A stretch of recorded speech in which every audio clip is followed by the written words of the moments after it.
साथियों में एक चीज बड़ी पॉपुलर है। दारू बहुत ज्यादा पॉपुलर रही है ना। कि शराब का सेवन जनजातियों की सबकी विशेषता रही।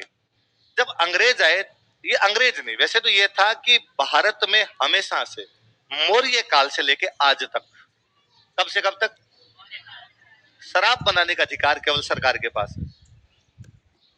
शराब बनाने का अधिकार किसके पास है?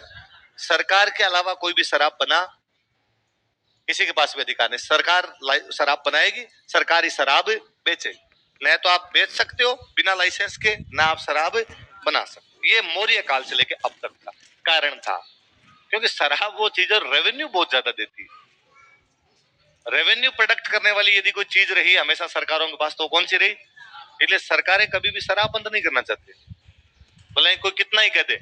और लॉकडाउन में हमने देखा है ना, जब अर्थव्यवस्था लड़खड़ाने लगी तो शराबियों ने कहा ठीक है खोलो, हम खुद लड़खड़ा लेंगे लेकिन अर्थव्यवस्था को लड़खड़ाने।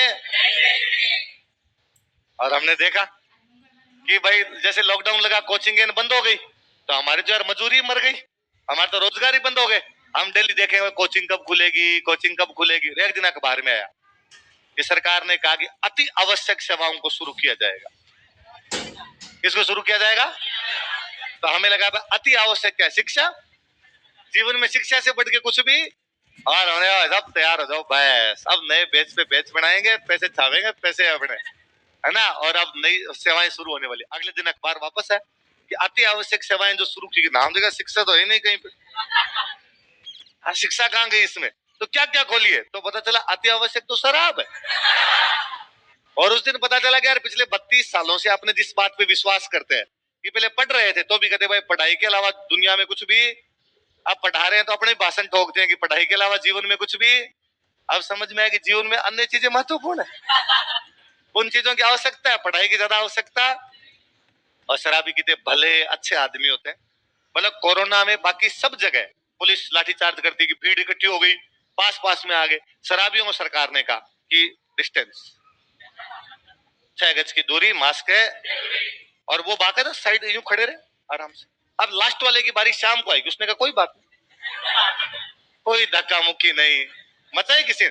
आप सिंगल जगह बता दो कि ठेकों पर मची धक्का मुक्की ना। बहुत भले सज्जन सीधे आदमी का लाइन में रहेंगे, आराम से लेंगे। जब जिसकी बारी आएगी, मुझे शराबी वैसे भी बहुत अच्छे लगते हैं, है ना। और मुझे लगता है कि यार भारत में आलू की रेट बढ़ जाए तो विवाद, प्याज के रेट बढ़े सरकार गिर गई थी, पेट्रोल डीजल के रेट बढ़ते हैं तो अपने नाराज हो जाते हैं, दारू के रेट चलते सरकार बढ़ा देती। शराबियों ने कभी आंदोलन,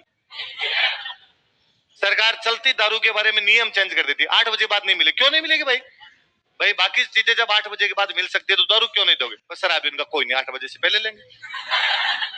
सरकार एक बार रूल लेके आई कि हाईवे के 500 मीटर के अंदर दारू का ठेका, तो 500 मीटर के दूर बना सकते हो 500। शराबी उनका कोई नहीं, 500 मीटर दूर बनाओ। सरकार ने कहा हाईवे पे एक्सीडेंट ज्यादा होते हैं, एक्सीडेंट का कारण है कि दारू पी के चलाते हैं लोग। तो यदि हाईवे पे ठेका ही नहीं होगा तो पियेंगे कहां से?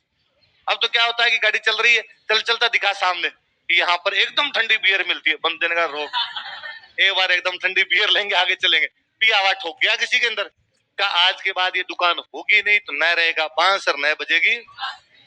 ठेका 500 मीटर अंदर बना, तो तेज आती हुई गाड़ी को पता भी चल गया ठेका 500 मीटर, तो कौन जाएगा यार? फिर यूं आदमी आलस कर जाता है। तो शराबी उनका ना ना, ये तुम्हारी गलतफहमी है भाई साहब।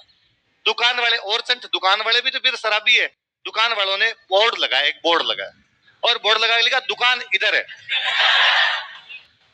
और लोगों को एग्जैक्टली पता है दुकान किसकी है।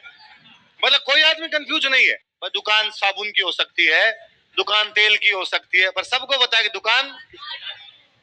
मेरे एक दोस्त से यार ये तो इसने लिखा है दुकान इधर है, ये ना भी लिख के खाली तीर लगा देता तो भी अपने को पता चल जाता कि क्या है। मैं एक दिन बीकानेर से जयपुर आऊं, 2017-18 के आसपास की बात। मैंने गाड़ी नई नई चलानी आती नहीं थी तब, तो साथ में कोई स्टूडेंट थी, मैं उनको ले गया साथ में। मैं यार तुम चला लेना, घर पे जाके आना। वापस आ रहे रास्ते के अंदर तो ठंड पड़े भयंकर, दिसंबर जनवरी के आसपास की ठंड। तो उसने कहा कि सर चाय पीते हैं कहीं पे, मेरे को नींद आने लग जाएगी। मैं उतर ले, तो कोई दुकान थी, उस पे कोई जय अम्बे टी स्टॉल ऐसे कोई दुकान है, तो हम वहां चाय पीने के लिए, तो वहां चाय पी रहे हम, तो वहां जो गल्ला था, तो वहां जाओ बंदा बैठा था चाय वाला, पैसे लेने वाला, उसके ऊपर लिखा था कि असली जे अंबे अंदर है। इससे यदि सर्दी नहीं जा रही है, आओ कभी हवेली में, उधर उधर मिटेगी आप। तो मैं यार भारत में शराबी कितने भले कितने सज्जन लोग। एक मध्य प्रदेश का एक वीडियो बड़ा पॉपुलर हुआ था। मध्य प्रदेश के एक आबकारी अधिकारी, आबकारी अधिकारी समझते हो आप, बनोगे कहीं, आपका जब आरएस में सिलेक्शन होगा, एक्साइज इंस्पेक्टर है ना, एक्साइज ऑफिसर जो होता है, आबकारी अधिकारी, वो इंटरव्यू मतलब प्रेस कॉन्फ्रेंस में बात कर रहे हैं। वो पत्रकार पूछ रहा है कि आपने कहा है कि शराब के ठेके खोले जाएंगे, क्या आपको नहीं लगता कि शराब के ठेकों पर लोग इकट्ठे होंगे तो कोरोना फैलेगा? तो वो एकदम सिंसियर ढंग से, बिना चेहरे पे कोई मुस्कान नहीं, कोई और नहीं, कि हम उन्हीं लोगों को शराब देंगे जिन लोगों के दोनों वैक्सीन लग चुकी। जिन लोगों की वैक्सीन नहीं लगी उनको हम शराब। तो उन्होंने कहा तो क्या आप चेक करेंगे कि किनके वैक्सीन लग गई और किनके वैक्सीन नहीं लगी? वैक्सीनेशन वाले कार्ड चेक करेंगे? उनका नहीं। हम उनसे पूछेंगे क्या आपकी वैक्सीन लग गई या क्या आपकी वैक्सीन नहीं लगी? पत्रकार ने कहा तो यदि उसने कह दिया, यदि उसके नहीं लगी और उसने कह दिया कि मेरी वैक्सीन लग गई, तो वो उतना ही साधारण भाव से कह रहा है कि जहां तक मैं मानता हूं शराबी कभी झूठ नहीं बोलता। मैं, जो तूने शराबियों को इज्जत बख्शी है ना, तुम्हारा नाम इस लिस्ट में सबसे ऊपर रखा जाए कि तूने जो अंदर के भाव व्यक्त किए। शराबी और कुछ भी कर सकता है, झूठ नहीं। वो सची सच कहेगा नहीं लगी साहब, चाहिए बोतल चाहिए, नहीं लगी, आप करे दूर खड़ा हो जाता हूँ, फेंक दो इधर से। मैं कोरोना फैलाने का कोई भी काम है। तो कोरोना में सबसे अधिक आवश्यकता किसी चीज की पड़ी थी, तो वो चीज कौन सी थी? शराब। तो अति आवश्यक क्या है? पहला लॉकडाउन लगा था ना 21 दिन का, तो सब कुछ बंद कर दिया था, है ना, कोई कोई भी नहीं, कोई भी नहीं, बस रोड पे केवल पुलिस वाले, और बाकी कोई रोड पे दिख गया तो पुलिस वाले मोरिया बना लेते उसका। ऐसा चल रहा था और वीडियो आ रहे थे अपने सामने। दिलीप सर ने कहा कि यार जो पुलिस वाले भैया हैं कितना अच्छा काम कर रहे हैं। पूरी दुनिया जब बंद है, ये भी तो किसी माँ के बेटे हैं, ये चौराहे पे खड़े हैं, इनके पीने का पानी की व्यवस्था भी सरकार नहीं कर पा रही है ढंग से, और ये देख पूरे दिन गर्मी के अंदर यहाँ पर खड़े रहते हैं। सर क्या करें? तो सर ने कहा इन लोगों को अपनी तरफ से कुछ ना कुछ दिया जाना चाहिए। क्या दें सर? तो कहा इनको नाश्ता करवाओ। करवा देते हैं, क्या नाश्ता करवाया जाए? तो कहा इनको प्रत्येक एक पुलिस वाले को एक पानी की बोतल, पुलिस वाले भैया जो भी होंगे, एक अमूल की जो लस्सी आती है 15 रुपए के आसपास, 14-15 रुपए की आती है, एक वो दी जाए, एक इनको बहुत अच्छा बिस्किट का पैकेट दिया जाए, इनको एक नमकीन का पैकेट दिया जाए, एक कोई ब्रेड केक टाइप का सा कुछ होता है, ये 5 आइटम। क्या होता है? ब्रिटानिया कुछ होता है, तो अब मैंने तो कभी खाए नहीं, तब देखे थे भाई बिस्किट, वो 30 रुपए का बिस्किट था, मैंने पहली बार तभी देखा था, आपने नहीं खाए हुए थे वैसे तो, भाई आपने पार्ले जी से ऊपर नहीं है यार कभी, तो अपने कब खाते? ज्यादा ज्यादा गुड्डे तक पहुंचे थे, गांव में तो पार्ले जी थी, आगे गुड्डे खाया था। सर ने वो कहा कि नहीं नहीं ये वाला इनको दिया जाए, तो ड्यूटी लगाई मेरी, मैं और एक कोई अपना स्टूडेंट, और हम दोनों कहा कि गाड़ी में भरो माल और पूरे दिन यहाँ घूम के पुलिस वालों को बांटो। तो हमने लगभग महीने भर तक दिल्ली के 400 पुलिस वालों को बांटा देते। एक पुलिस वाले को लगभग 70-75 रुपए का आइटम, 5 आइटम मिलते, वो हम दे के आते हैं उनको। तो हम शुरू शुरू में क्या 2-3 दिन गए, तब तक तो पुलिस वाले हमसे डरते यार, पता नहीं कौन कोरोना फैला के चला जाए। हम भी पूरे मास्क लगाए हुए, उधर सिर पे वो डॉक्टरों वाला सा नहीं आता है, वो लगाया हुआ, वैसे उतरते एकदम ये सिंसियर ढंग में साइड में जाके बात करते, हम स्प्रिंग बोर्ड एकेडमी से आए, हमें सर ने भेजा है, हम ये नाश्ता देने के लिए आए, आपकी सेवा के बदले में ये करने आए। तो पुलिस वाले कहते उधर रख उधर रख उधर, और तेरे पास वो क्या था छिड़कने वाला जो सैनिटाइजर, वो है क्या तेरे पास, वो कर ले, सैनिटाइज कर इनको। तो यू करके वैसे लेते। 3-4 दिन बाद वो हमारे दोस्त बन गए। तो 3-4 दिन बाद तो मेरे को फोन करते हैं, अरे 22 को दाम कब तक आ जाओगे? तो अपना ये दुकानदारी ठीक चल रही है उनके साथ। गांधी सर्किल है ना, गांधी सर्किल, वहां पर दो तो इनकी टुकड़ी लगाई हुई, पैरामिलिट्री की टुकड़ी लगाई हुई, मतलब वहां 75 के आसपास वर्दी वाले खड़े रहते। तो हम वहां पे ले जाके तो गाड़ी खड़ी करते और कार्टून के कार्टून उतारते भाई, 75 पानी की बोतलें उतारने, फिर 2-3 कार्टून सीधे उतार दो भाई यहाँ पे, और वो पुलिस वाले भैया भी हमारे साथ लग जाते। तो एक दिन वहां जो सीनियर सर थे ना, हेड कांस्टेबल हवलदार टाइप के जो भी रहेंगे, एक दिन वो मेरे को कंधे पे हाथ डाल के साइड में लेके, यार क्या जोरदार काम करते हो यार, मजा आ गया यार भाई, कहाँ क्यों क्या है, मैंने नाम बताया, कहाँ क्यों बताया, उनका एक प्रबंध और कर सकते हो क्या?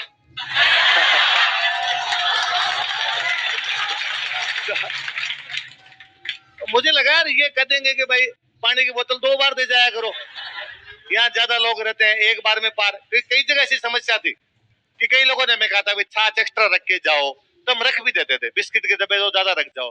मैं ऐसी कोई बात बताएं, मैं हाँ सर करेंगे सर, आपके लिए है। और हमारे तो दिलीप सर ने कहा कि पुलिस वाले भैया की जितनी सेवा की जाए उतनी करनी है। उनका यार जुगाड़ करो यार कैसे।